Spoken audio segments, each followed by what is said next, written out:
نفسك تفتح مشروع، ده حلم العمر بالنسبة لك، عايز ما تبقاش موظف او لسه عادي في الوظيفة بس عايز تحسن دخلك. ايا كان هدفك ايه، بس انت بتفكر انك تفتح بيزنس. عشان تفتح بيزنس قرار مش سهل ابدا، اكيد بتفكر فيه بقالك كتير. وعلشان ما تخسرش فلوسك لا وتكسب كمان، لازم تعمل دراسة جدوى للمشروع. دي اهم حاجة ممكن تبدأ بيها اي مشروع. بس خلينا الاول نقول هو يعني ايه دراسة جدوى.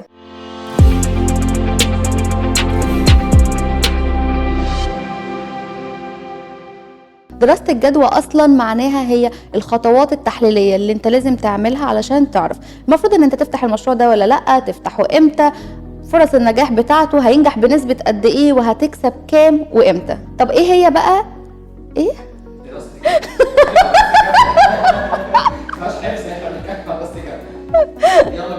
طب حلو قوي، خلاص انا عايزه اعمل دراسه جدوى. ايه بقى هي اجزاء دراسه الجدوى؟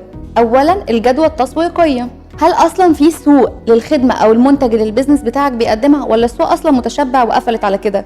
ولو السوق موجود، هل السوق بيكبر ولا بيصغر؟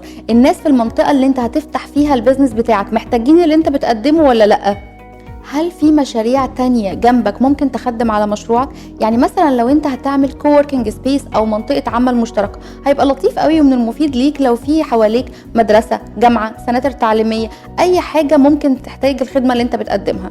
تدرس كمان التركيبة السكانية والاجتماعية والاقتصادية للسكان او الناس اللي موجودين في المنطقة اللي انت هتفتح فيها. يعني مثلا لو انت هتفتح مطعم للاكلات السريعه، هيبقى مهم قوي ان انت تفتح في مكان فيه طلاب كتير، شباب كتير، او طلاب مغتربين هينفعوك اكيد. اما بقى لو انت عايز تفتح مطعم 5 ستارز، فلازم تدور على منطقه اغلب سكانها دخلهم مرتفع. مهم كمان ان انت تركز في التسعير بتاعك. هتسعر ازاي؟ ده بيعتمد على عوامل كتير. 1 مستوى جودة المنتج اللي انت بتقدمه. 2 الفئة المستهدفة اصلا، الناس دي معاها فلوس ولا لا. 3 حاجة المستوى اللي انت عايز تحط نفسك فيه. يعني انا عايز يتقال عليا براند طيب كده وبيراعي الناس، او انا عايز يتقال عليا براند غالي وببيع لفئة معينة. كل ده انت لازم تراعيه وانت بتسعر.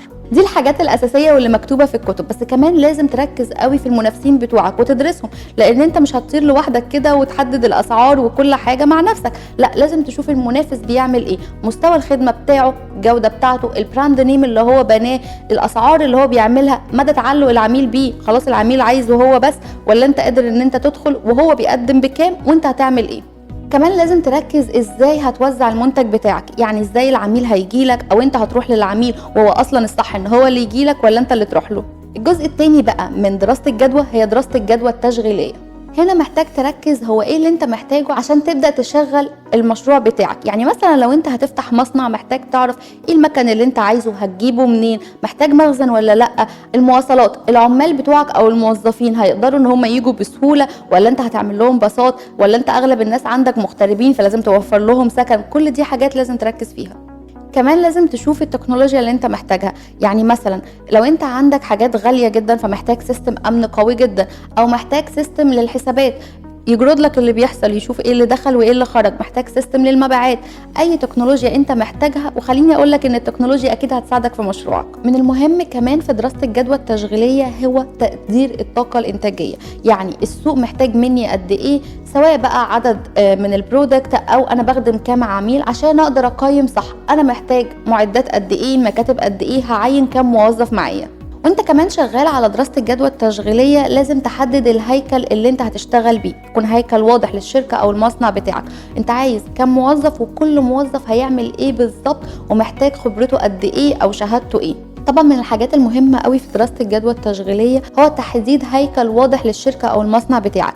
يعني انت محتاج ايه من كل موظف، عايز خبرته ايه، مهاراته ايه، شهادته ايه. لازم كمان تدرس التكاليف الثابته والمتغيره بتاعتك. التكاليف الثابته دي اللي هي كده كده هتتصرف. يعني انت بعت كتير، بعت قليل، اشتغلت كتير، اشتغلت قليل، دي مصاريف عليك. اولها هو راس المال نفسه. تاني حاجه الايجار، انت اكيد مش هتخلع من اول شهر. والمرتبات كمان للعمال او الموظفين الثابتين، التامين لو انت مأمن على الناس. كل دي تكاليف انت كده كده هتدفعها. التكاليف المتغيرة بقى هي التكاليف اللي بترتبط بحجم انتاجك وشغلك.